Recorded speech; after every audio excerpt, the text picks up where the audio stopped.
మన అందరికీ తెలుసు ఇప్పుడు ఐపీఎల్ మ్యాచెస్ జరుగుతున్నాయి.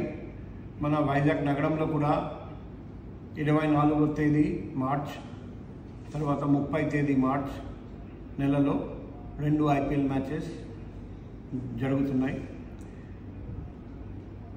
క్రికెట్ అంటే చాలామంది బెట్టింగ్ గురించి ఆలోచిస్తారండి. మనం అందరం గుర్తుపెట్టుకోవాలి, బెట్టింగ్ వల్ల నష్టం జరుగుతుంది కానీ లాభం రాదు.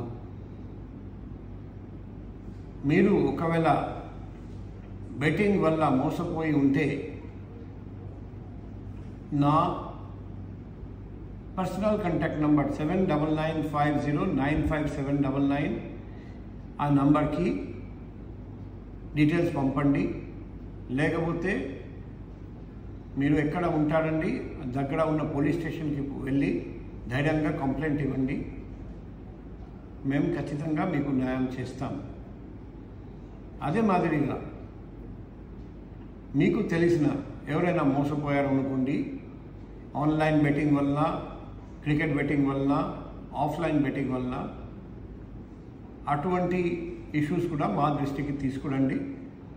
మేము ఖచ్చితంగా న్యాయం చేయడానికి ప్రయత్నం చేస్తాం.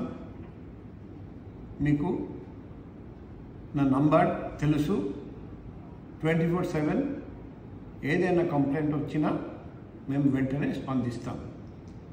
దయచేసి బెట్టింగ్ నుండి దూరంగా ఉండండి.